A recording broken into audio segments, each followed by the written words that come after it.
I'm Lucy. I'm a library tech at the Ann Arbor District Library. I work in the youth department, so I do a lot of story times and stuff like that. But I also have been fortunate enough to do a lot of book-related events, which I really enjoy. So.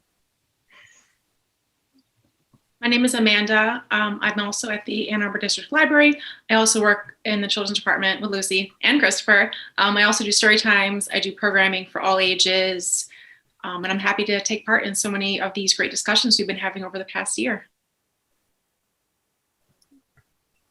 I'm Christopher, and I also work in the youth department at the Ann Arbor District Library and do a lot of all ages programming. And I've been so happy to be able to do more reading in the past year, which has been a real delight to read things far and wide and outside the things that I normally read. And I'm the outlier. My name is Marissa. I am a library tech in the outreach department. So basically, we just work trying to get everyone access to library services and make sure everyone's being represented. So doing these kinds of discussions have been super cool at home while I haven't been able to go out and do my normal stuff. I'm Fatema. I work for the University of Michigan, and I'm also on the board of Rising Voices of Asian American Families and a co-facilitator for Unerased Book Club. We read Asian American authors and have discussions with anyone who's interested in reading these books. So happy to be here and a big fan of the library. And I'm Sheila, and I live in Ferndale. I work for Tata Consultancy Services, and I went to University of Michigan for grad school, which is how I became very familiar with the Ann Arbor District Library. I also used to be on the board of Rising Voices. I'm currently on the board of Michigan Asian American Progressives, which is the C4 arm of Rising Voices. And I'm the founder and co-facilitator for Unerased Book Club. And I'm so thrilled that y'all were interested not just in doing an intro conversation with us, but continuing and wanting to have book club conversations with us. Yeah, we are really excited to be doing this and to have Sheila and Fatema here from the Unerased Book Club, and excited also to be discussing tonight the Refugees by Viet Thanh Nguyen.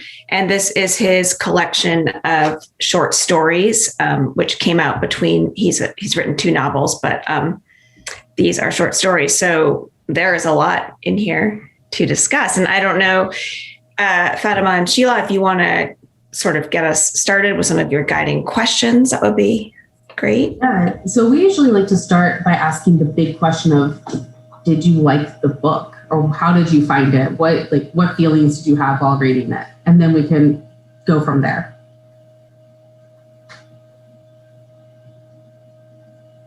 I love this book. It reminded me a lot of another book called Things We Lost in the Fire by Mariana Enriquez, which is kind of similar, like short stories about her experience in Argentina. There's also like post-conflict, dealing with a lot of like trauma. And so it made me think a lot about that book. And then this book also kind of made me realize my weak spots in terms of history, that I don't really know a lot about Vietnam.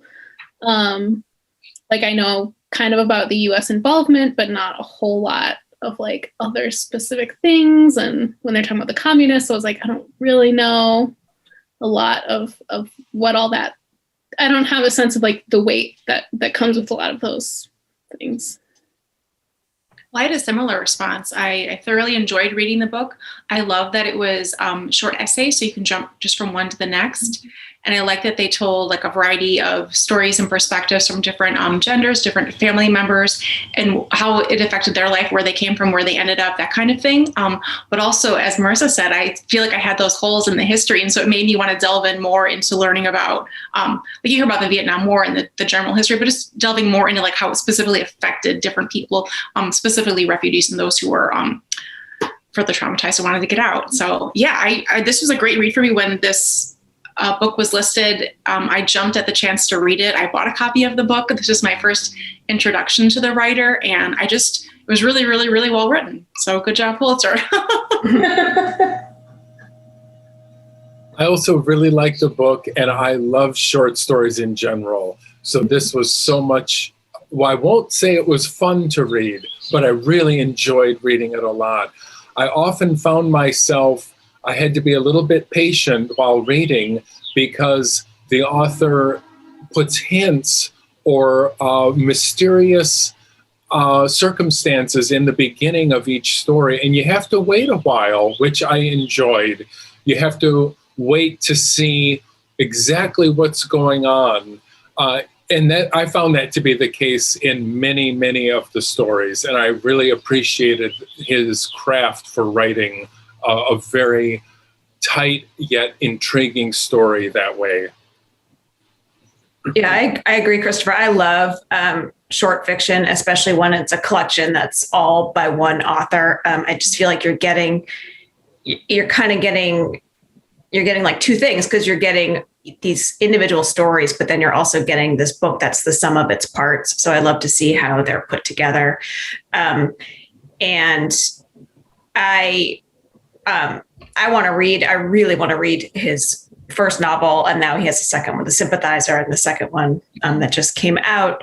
That's a continuation of that, because this just introduced me to his writing, and I think he's really great. Yeah, I had similar experience of recognizing the weak spots I had in terms of my understanding in history. And I think I also went in there with like this very limited expectation of what kinds of stories I would read. I remember when we read Ocean Vuong's writing on Earth, We're Briefly Gorgeous last year, and just hearing about like his mother's experience and in the book. And I was thinking about that and how it was a very like specific narrative that we're very familiar with, in which Vietnamese folks were traumatized, and there was a very specific experience of Vietnamese woman, and how they ended up in America. And so I was really surprised by the different perspectives and the different narratives, the people in different social classes that were in this story, and also like generations removed or so I thought it was like really delightful. Every story was just like, oh, I'm wondering like, who am I going to end up with this time around? And I really enjoyed it. And there were so many other like little details that kept pulling me in and reminded me of my own childhood in Bangladesh, and being able to recognize bits and pieces of that, that I just so thoroughly enjoyed. The writing is spectacular. Yeah, so this was this year actually in terms of curation for the book club. There are a lot of books that I actually haven't read. Neither Fatema and I have read, and we were like, we know that it's well reviewed and it fits like these parameters that we want. And so reading this set of short stories, it's not like I knew what I was getting into. And I have been able to travel to Vietnam. I traveled from Hanoi to Ho Chi Minh City in 2014 and got to see like very viscerally the impact of an American war on a land that was the people didn't invite them in. And so while Vietnam history is still very much a weak spot of mine, while reading these short stories, I could feel like that pain and like tension that emanated from those characters in a way that I wasn't expecting to feel. And in all honesty, the first story about ghostwriting, like you said, Christopher, because the craft of the short story where you start with this tension point and then it flushes out into a narrative, I wasn't expecting that. So it was like 3 false starts before I really got going. And then when I did, I couldn't stop. Like I finished this set of short stories in 2 days, and had a lot of reactions to each one. And I want to say like the last story of the half siblings meeting up for the first time in Ho Chi Minh City was such a not delightful because the story itself is really sad, but the idea of understanding the diaspora from somebody who never left's perspective is something that we very rarely get to see in Asian American storytelling. And I think that got to end the compilation. So I'm curious, are there any stories that really stuck out to you or if you had really strong feelings about? I really, the story, I can't remember the name right now. I know. The one with the old couple where I'd love you to want me, where with Mrs. Khan, where he's calling her Yen, and that story was that just really stuck with me. It was so sad for so many reasons, like just the idea of someone his own personal dementia, but then for his wife, whose name we never learn except as his wife, to just get more and more subsumed by him in a way. In fact, that he's calling her a name that's not even hers, that she doesn't know who it is. And then she has to just be like, yes, that's me. So that one just really stuck with me, the way that it was developed and the story. That one had so much depth too. The part where she's reading his notes and he says like she doesn't even remember her name. Like it definitely made me read it like, is she the one who's losing? And then I was like, no, she can't because of this. I was just like, it was just like such a well-crafted story. It had so many layers. I liked that one a lot as well. Yeah, it's almost like you got a whole novel in a story. I mean, all these, like, yeah, they're using this journal to write to each other in a way, but I don't know. And kind of to Fatema's point about the generations removed, or these characters that are removed from the trauma of war, their son just like did not really engage with either of them, which I found to be very realistic and very frustrating. Just his father is deteriorating and his mother's dealing with this, and he's never really around. And it feels like very American in a way. Like he's assimilated. Especially the part about having a picture or a painting of, what's the word I'm looking for? It's not photocopied, but had someone else. I think he had it like duped. Is that the word? But then had it framed in America because it was easier to frame. But just like that little detail just made me cringe quite a bit. Yeah. And be like also typical. It was, I agree. The son was, and the lack of understanding about like why the mom, Mrs. Khan, would want to keep her job, Yeah. Yeah. It may have been like her last sense of like normalcy to like her old life before her husband had taken ill, and she wanted to grasp that and hang on to that, and not accept that he really needs all of my attention. It's just kind of that internal struggle. That's what I imagined she would have been going through anyway. Yeah. Because she wasn't ready to accept that, yes, he needs all of my care and attention because he doesn't know my name anymore. So there's just a level of acceptance. But one thing I loved about all of the stories is that, like, I was like, this whole cast of characters, they were so well like researched and detailed, and there was such a variety of like settings and places and the familial relationships. And each time I started a new story, it was like, okay, I'm in another setting, another place. And it was just, and in my mind, I'm like, how is he getting all of these people? Where are they from, like in his life, or in what he had read before, or people he had met, or stories he heard from family members? So I was just curious about that as I was reading and meeting so many new people. Then I was having a couple times where I was like, I read about somebody else and that person had stuck with me. Then I was reading another story and I was thinking that person was still going to be with me. In some weird way. It was just like I wanted them all to be together, even though like it spans like 20 years, the different stories throughout the book. The characters were so different and so specific. They were so alive, and I was thinking about the author and how he has such a rich imagination. I imagine, I don't know how many of these characters were drawn from his life, but it was such an amazing array of characters. Earlier you had mentioned, it was the story, I'd love you to want me.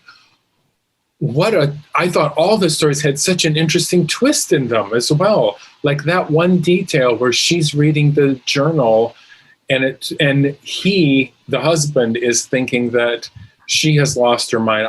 I felt so many of the stories had that unusual twist. They were such rich stories, all of them. For the one, Go ahead. I was just going to totally flip it. Like the one where the transplant is happening, and like I had no idea where it was going, and I'm like, who is he talking to? Who is this guy?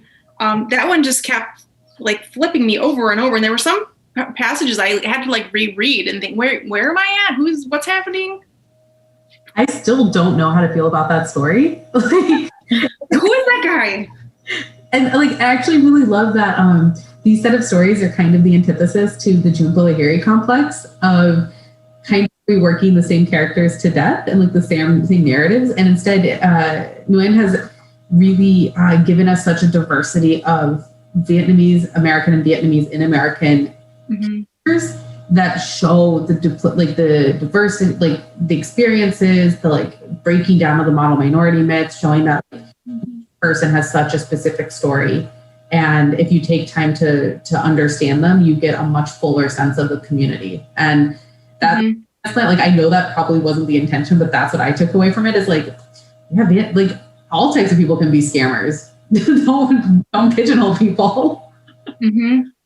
Although that, like, I listened to an interview with him, and he was talking about how long it took him to write these stories. I think it was like 17 years. And that first story alone, he had like 50 drafts of. But I know one of the things that struck me that he said, it's called The Refugees, but I think he wanted to, exactly what you're saying, Sheila, he wanted to show you that like the refugee story continues beyond like, how did this refugee come here? And how are these people living their lives, whether or not you are a refugee or your parents were a refugee or you're a refugee within your own circumstances. But I think that he, like, I imagine he did set out to create characters that were not perfect or characters that you didn't know how to feel about. And I feel he did it very successfully.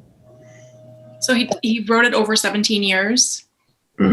See, that explains a lot as far as like his character development and how he was able to craft and come up with so many different like places, settings, characters, stories. Like even there's a story, The Other Man, where there's a young man it was in the 1970s, I think at some point, and he comes to live with these two gay men in California. And like, I didn't know where it was going. And it was just like this little, not even a curveball. It was just like, oh, this is really cool. He's really getting like across the board, like so many, and I love the little twist that happens. That was a fun one. I enjoyed that one. But yeah, I'm just flipping through as we're talking. I was really curious about the question of like, who are the refugees in these stories? Because there were so many diverse characters. And in the case of the Americans, I was really curious, and I'm curious to hear what other people think too, is like, who's the refugee in that story? Because I honestly was very uncertain. I still don't know. And in this story, they're all Americans in Vietnam, but I don't think any of them are Vietnamese. So yeah, they're just that big question.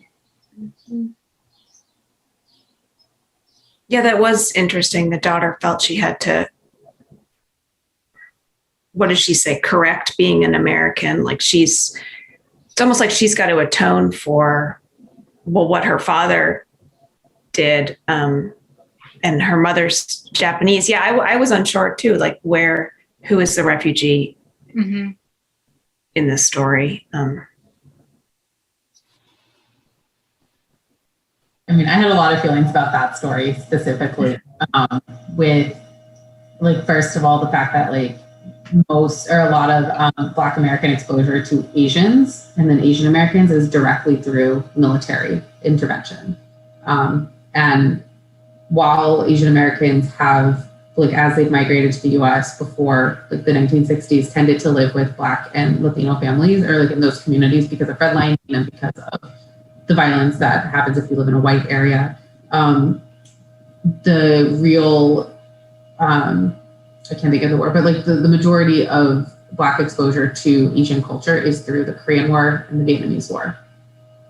And that's kind of like that violence and that dynamic lingers afterwards. And I was very curious about the relationship between the father and the Black father and the Japanese mother. Like, how did they meet? What's the nature of that relationship?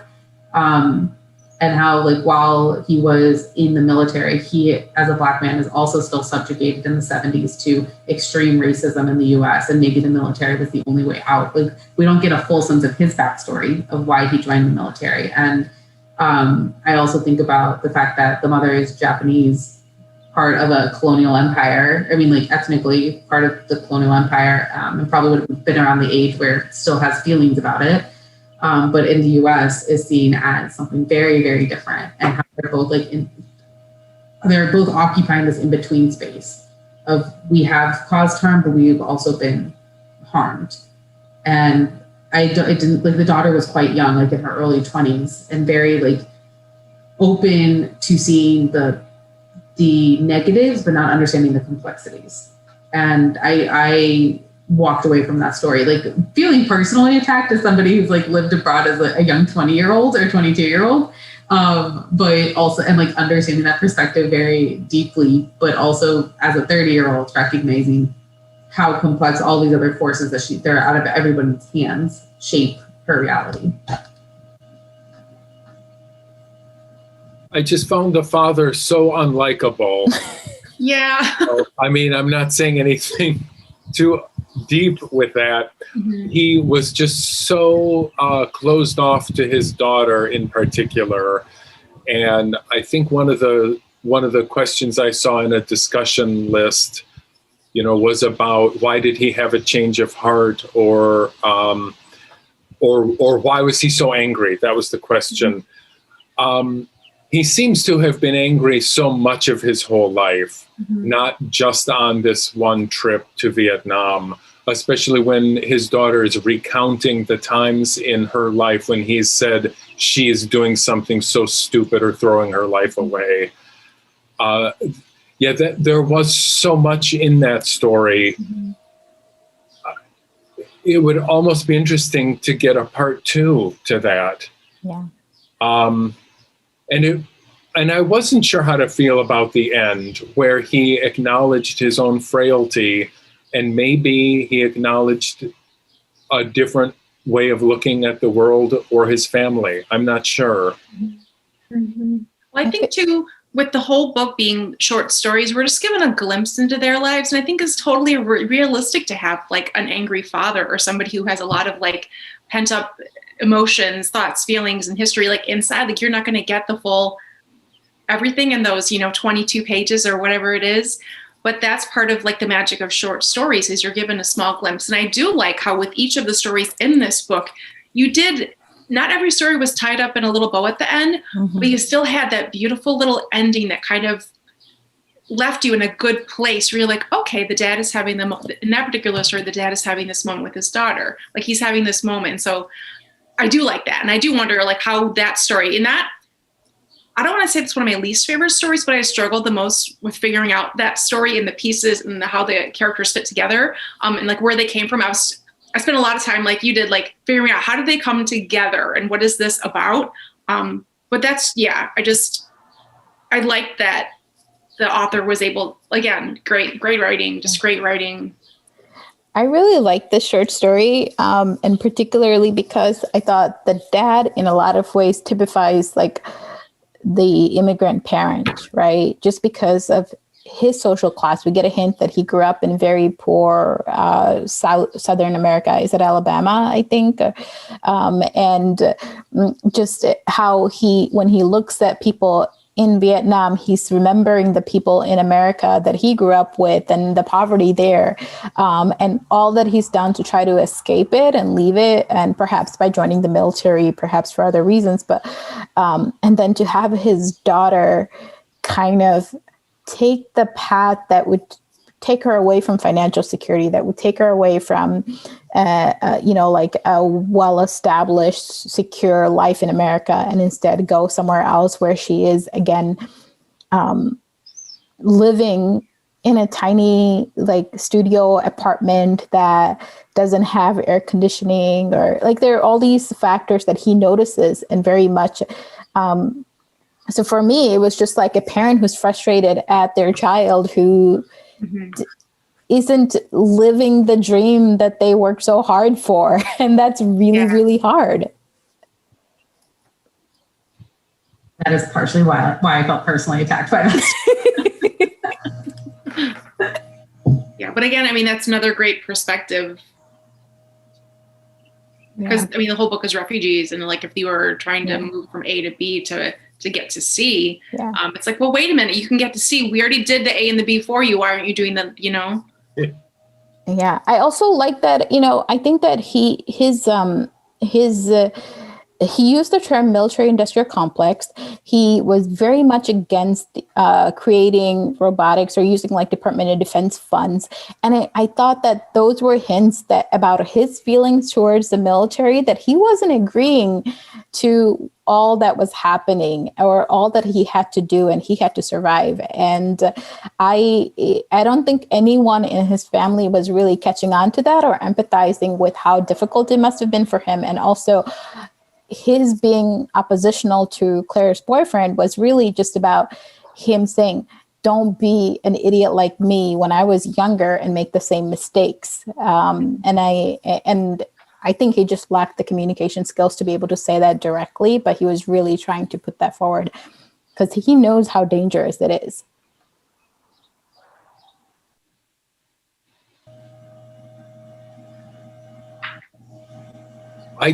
I was curious what everyone's reaction to all the family dynamics in all of these stories was, because I personally felt they were so oppressive. All of the duties that the wives and the husbands and the sons and the daughters and everyone does, and even the extra family relationships that you owe your Vietnamese community members. I thought the whole book I felt so hopeless and claustrophobic and trapped by, the role that I was born into by reading this book. There's not a lot of cheer in the book. No one smiles much or laughs. And I'm not saying that's a bad quality at all. It's a great quality in this book. But I did find the family obligations quite oppressive in every single story. So this is something I think about, at least in like the Indian American community, where like the toxicity of community is so rampant. And like where I grew up in mid-Missouri, it wasn't like that. Very luckily, we had like the right balance of people. And it wasn't like your entire community was Indian American.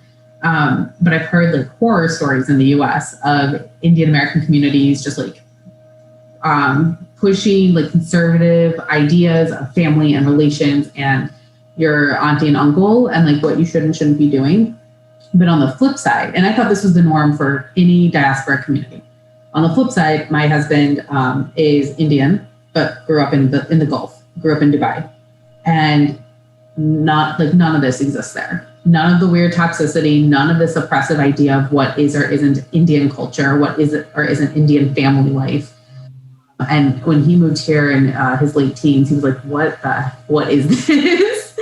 And to your point of this, all these stories of Vietnamese refugees and Vietnamese Americans highlights there's something maybe in the water of assimilating into America, but trying to desperately hold on to something that's so far away. And excuse my language, basically bastardizing the idea of community in a way that's so harmful for everybody involved.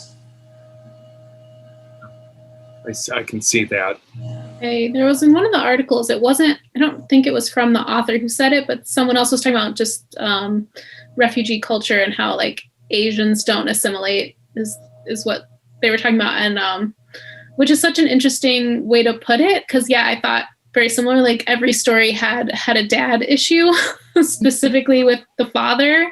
And it just seemed like, there was a lot of tension between like a very stoic generation, whether like just culturally or from seeing so many atrocities and different like experiences from having like a very stoic outward perspective to then like the second or the first generation, their children being more Americanized and like being a lot more touchy-feely and wanting to communicate more. Just like that tension really seemed very explicit in a lot of these between the generations of people who had experienced it and who hadn't.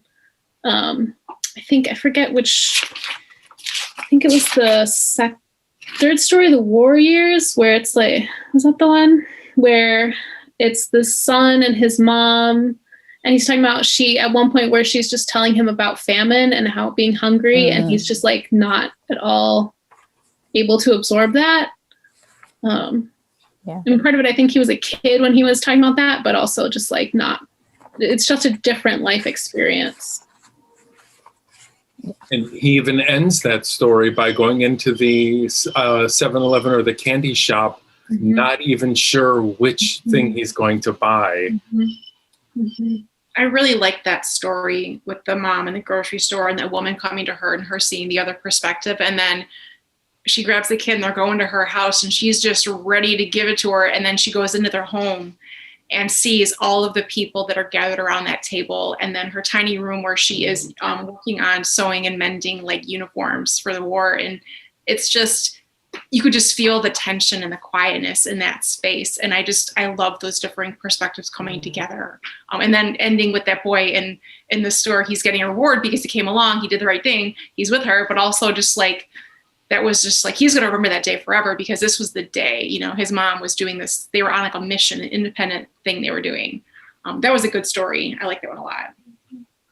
Yeah. And he also doesn't know what to do with her generosity in the end. He's like, why are you giving me something? And now I'm paralyzed. I think that small point, like you're saying, Christopher, just really illustrates the whole conflict there. I'm really curious, and maybe this is just the way that I read or what I'm used to reading, but for some reason I went in thinking every single character was either a girl or a woman, and as I was reading, and then I would always be like shocked when it was the Warriors was definitely one of those stories where I thought this is a little girl and she's helping with the store, and then it's like cute boy, and I remember being like, oh, that's weird, maybe she has like a bowl cut haircut or something, right? And still flying past that, and it was only later that I realized, oh, it's a boy, and I have to go back and rework it. And this happened to me in multiple stories, and I don't know if it's because I'm used to feminine perspectives or writers or characters, but I kept defaulting to a feminine voice, and I was wondering if that happened to anyone else. Yeah. Okay. I feel validated. Feminine, but I definitely had to think about it. Like, I think the first one, the ghostwriter, when where they're seeing a ghost, like I think I confused the first story. Then after that, I thought I paid more attention so I wouldn't flip it as I was reading further. Yeah, and maybe because the first one is from the point of view of a girl, like I think that even solidifies that in your mind. Like that's the viewpoint you're taking right at the outset of the book. So then somehow if you don't pay attention or switch your default, you're just going to carry that through. And I think since it's a male author, that first story, I thought it was a male point of view. And then I'm like, oh no, it's the daughter. And I just really had to think about it, or not think about it, but pay more attention to that detail. Yeah. If I felt it was important to the story, But I think if you're dealing with family and relationships, you want to think about, is it the son? Is it the daughter? Yeah. It's important for this. On Goodreads, because I like to read other people's perspectives, especially about books where I'm still working through my own feelings about it. And some people are like, oh, the humor is too dark. I don't like the style of it. And the response was pretty consistently, this is how Vietnamese literature is written. Like, this is the style of Vietnamese literature in Vietnam. And I just looked it up, that there are no gendered nouns in Vietnamese. And I feel like, intentional or not, like the fact that we had to pay attention to gender of characters might be a reflection of that, of just language and translating it into English. I love that. Like, can you, I don't know if you know, but can you tell us more? I've been reading Craft in the Real World right now, and this whole idea of like decentering American styles of storytelling is in my head, of just like the American setup of the, the narrative, the plot, the peak and then the climax, right? Like, and how a lot of other stories, they can be circular, or they can be like huge drop-offs, like cliffs, or they can be more flat lines. So I'm just curious. Yeah.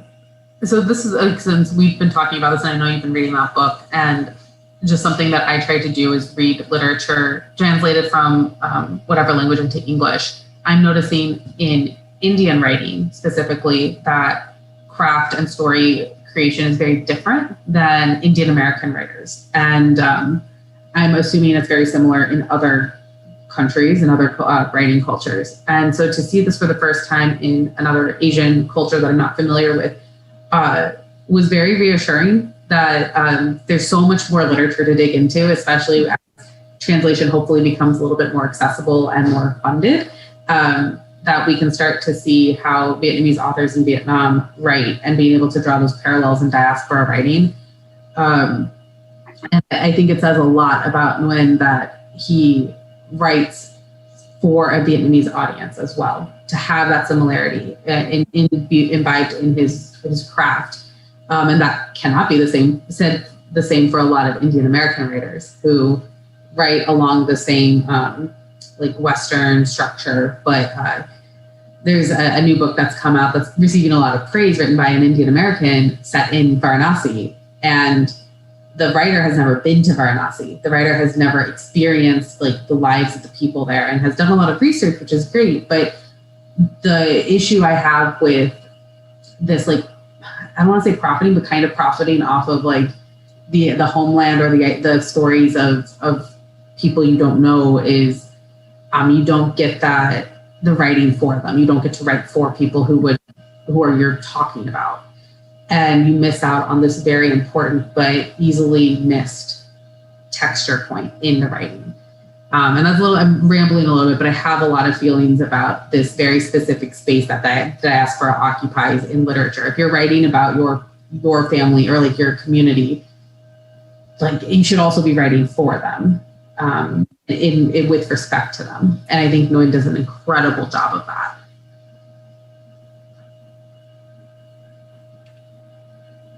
I appreciate you elaborating on that, because I think it's a question that I'm going to keep coming back to over and over again. And I don't know if you all think about that as well, but it's just, who tells what story is a question that we actually come back to a lot in this book club. Mm-hmm. Yeah, well, sorry, go ahead. No, you go ahead. Well, I was gonna say, I do think, like, I have been listening to some interviews with the authors. He's just really interesting to me, and the way he pulls from like philosophy and what he's learned and his scholarly work to create like his literary work is really interesting. But I think he very much is like intentionally probably writing for the community about which he's speaking. And that might be why he's also showing us such a range of people, just to say like, this is not one person. There's not one role that these people can fill. And I think he does a great job of giving us a sense of the difference of people. And I also know he spent time, like he went back to Vietnam as a tourist, and then he went back to live there for like 7 months, in part to learn the language so that he could meet his family that was from there. Like he couldn't get reunited with them until he learned the language, and then to learn about Vietnam, probably for a book he was writing about Vietnam. But I just think that he's bringing so much awareness to what he's writing, and is probably, I would think, conscientious of who's telling the story, because those are this is fiction, but history is made by who tells the story. So. Yeah. And I think even though it is a work of fiction, you still want to believe that similar stories happen to similar people, like there were refugees from Vietnam who, you know what I mean? You can't change like the war they were coming from or like the different places they were landing. Even if it's fictionalized, you still I want to believe that these people do exist, and these are stories that could happen to other people with other names in other places. That's what I love about it is, yeah. In Minor Feelings by Kathy Park Hong, she talks about the Ken Burns documentary on the Vietnam War and how it's like 17 hours long, and they spend maybe 5 minutes talking about the Vietnamese, like the impact of trauma on Vietnamese people. And this feels like a small antidote to how much of the conversation is centered around the American and military conflicts and not the people who actually felt the impact of the war and of the violence. And it's not even just obviously Vietnamese people, it's Hmong people and Khmer people in Cambodia and Lao people in Laos who felt the impact of the secret war that people still don't talk about and still don't know about, because why would we allow for us to know about our own atrocities? Even just that we call it the Vietnam War and they call it the American War has stuck with me. I had a classmate from Vietnam. And so I learned that like fairly late in life because she was talking about it and I was like, the American War? Like, is that the same as the Vietnam War? And she was like, yeah, but in Vietnam, we call it the American War. And it was like one of those moments that was just like, right. And then like the more I was talking to her about it, talking about like sides and like trying to get some picture from her and I just remember that she was very much like, we just wanted the violence to stop. We just wanted peace. Like that's literally all we wanted. Most people, which I think is true of most conflict, that most people just want to live in peace. People just want to mind their own business without fear of being shot at. Yep. Yeah.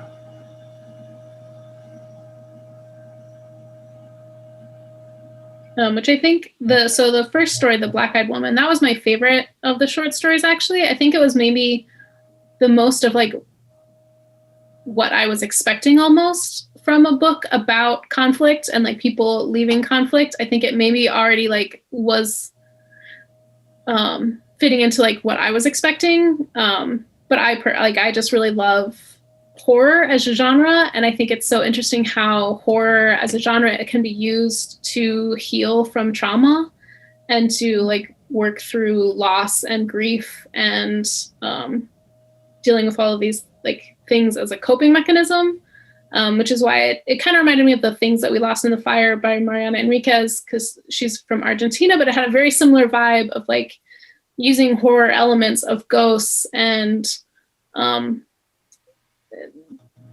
just that like tension and that fear of someone who is gone and you know that they're gone, but they're here, and how that is just dealing with all of the horror that you've seen in real life. I think it's really interesting narratively. I think it's interesting to think about how it is psychologically read and like as separate from just writing as a way to, as a cathartic, talking about your experiences, to read it, to cope. I just think that's really interesting. That was also my favorite story in this book. And I don't know if it was because I was new to reading this writer and that was the first one I read. Like, was it my first time reading like his writing, or was it the story he was telling, or was it the ghosts, or was it the structure of the story that I liked so much? And I don't know if my introduction was, oh yes. I wanted every story to have that same hit. But again, they're different characters, different stories.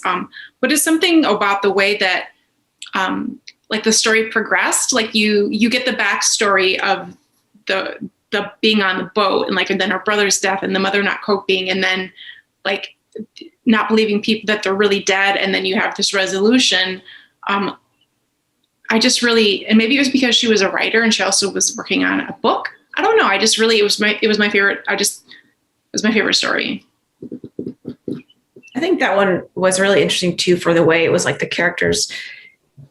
I mean, whether it was literal or figurative, had like feet in both worlds. And you have this brother who's actually, he died, but he's like swimming through the ocean to get back to his sister who's living. And then you have this sister who's kind of like hasn't seen the sun and, is paler than he is and maybe more ghost-like. And she, he makes that comment to her, like, I don't know how he says it, but he says, you're not living either. You just don't know it yet. And that was just such an interesting sort of push and pull, and they're kind of meeting in the middle of this weird place between life and death. So, yeah, I thought that one was really, really interesting and quite a way to start the whole collection.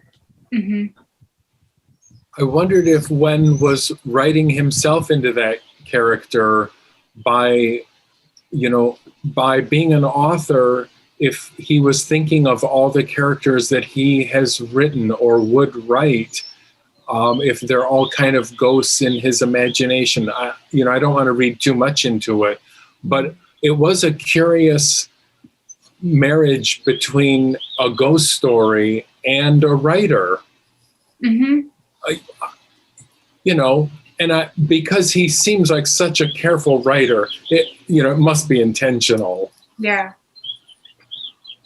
Yeah, he ends it with what you're saying, Christopher, is making me think about how he ends that story. He says, stories are just things we fabricate, nothing more. We search for them in a world besides our own, then leave them here to be found, garments shed by ghosts. So it's like the very idea that the story is something you leave behind too. I mean, yeah, that tying up of the author with the ghost, he's kind of putting it, I feel like, right there at the end of the story for us. Yeah. Well, plus two, I think she is a ghostwriter. She is writing, but she's attaching somebody else's name to it. So I think that is a cool tie-in with like the literal ghost she was like seeing and battling and working with in her own life with her brother and her mom. Like and it talks about the story, like Lucy just said at the end where you talk about the story. The story is about a ghost and she's writing a story as a ghost. So there's just lots of play, lots of fun play or meaningful play. I don't think I saw the same level of I guess this would be close to the magical realism piece of it. Like, I don't think I saw that as much in any of the other short stories. Mm-mm. It was like very much a one-off. Yeah. I actually really liked, because I think magical realism in diasporic writing is very commonly used. Mm-hmm. And for Nguyen to choose like pretty literal fiction was a surprise and not something I get to encounter as much. And so I was super into that. And kind of along that, the story, let me quickly, what's the name of it? Someone Else Besides You, the one about the father and son with a very complicated relationship, and the son just doesn't sleep, and he has this ex-girlfriend or ex-fiance that he, I guess, is trying to get back with. That also, like, it read like, I don't know, some like, it didn't read like diasporic literature, which I really liked. But on the flip side, I did not know what to make of it. Yeah. With Mimi, the dad's mistress that they were. It was real messy. It was very like reality TV. It was down to the velour suit. Yeah, when you were talking about like family relations or even Christopher, oppressive family, like this is the story that popped into my head because it just was like, it's hard to even parse out what the relationships were with that father being like, you were just better. You were a better person when you were with her. Like without her, you're nothing, it just, you kind of don't know where to go with that. Well, too, he's taking advice from his father, who had many women while he was married, and then his wife is no longer there. So then he's back with his mistresses. So he's trying to he's supposed to be taking advice from his father. His father wants to like pass down and give him all this great wisdom, which is just weird in and of itself. And then he's forcing himself to be, or wanting him to be with the ex again, because they were better off. And then how the dad like slashes her tires because I was just like, what's happening? And then they run away. And then like she comes onto his doorstep. And again, you had the ending where she shows up on the doorstep and you're like, well, what's going to happen? So I liked how it was, you could give it a happy ending or you could not give it a happy ending. And so it's another example of how he does that in a lot of the stories for the ending. But yeah, that's the story. I was just like, who, what, Mimi, what? It was like a fever dream. Yeah. She's making coffee. This was almost funny, the relationship between the father and son. I could almost see them in the car, like elbowing each other. Or, at one point the son says, I was waiting for him to backhand me or sucker punch me or something in the car. I mean, it all did almost make me laugh because the dad was so juvenile in certain ways. Then at some point, didn't he like poke his stomach? And he was like, you're getting chubby in the middle, and he like was grabbing his stomach and pinching his fat. And I was just like, oh God. Yeah. But I did like how the son cried, and he, there was a cathartic moment. Yeah, as much as this book, the collection had interesting like parent-child relationships, it also had this thread of, do I want to become a parent? Like that whole story is he's broke up with his wife because he didn't want to have kids, and she did. The first one had, she mentioned that she didn't have relationships that lasted longer than a night. She never wanted to be a parent. I think the last one maybe also mentioned it of like, I don't want to be trapped here and just have kids. And so I thought that was also interesting that thread ran through a lot of the stories. Or was that the story, the one with the son and father? Was that the one where he was afraid of being a father? He didn't want to become his father? Is that story? Yeah. I also thought that this whole underlying thing of like fathers who have affairs and the impact on family, but that it never gets explored very much. It's always kind of just like a side story. And I've noticed that this is a theme in a lot of like other Asian American short stories I've read. So I'm thinking particularly about Sour Heart by Jenny Zhang. And it's just in that book too, there's a lot of, there's fathers who cheat on their wives and have girlfriends, and the kids know about it, and the wife might even know about it and confront it. But there's just, it doesn't get dealt with beyond that. It's almost like an accepted reality. And I noticed that here too, where they're just like, in the one with Mrs. Khan, I noticed that when she finally puts together who Yen is, like it's she realizes that, oh, he's talking about a time when she was pregnant at home, about to have a kid, and he's out at a conference supposedly, but really with his girlfriend or mistress. So there's just all these different threads about, and I don't understand. Maybe that's not the phrase. I would love to know, like, can we address this in a way that is like it actually explores the impact or holds anyone accountable? Because I think the accountability piece is just entirely missing. Mm-hmm.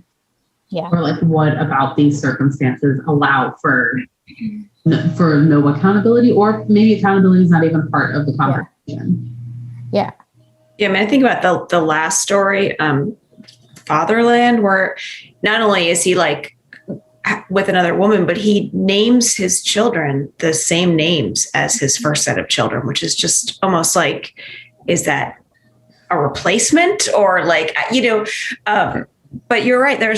He's not like he's not held accountably in a direct way. And I don't think any of the men having affairs are, like you're saying, Fatema, in these stories. But that last story was, that part alone, like, okay, those were your names, but they're also their names, Didn't he say something at the end, like the daughter was asking him, why did you give them our names? Mm-hmm.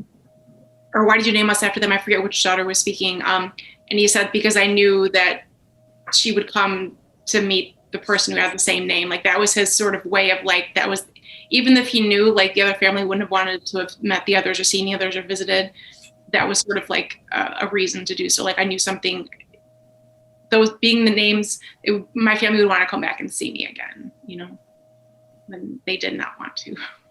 I mean, I kept writing down my notes, like these men need therapy. Same. I was thinking the same thing.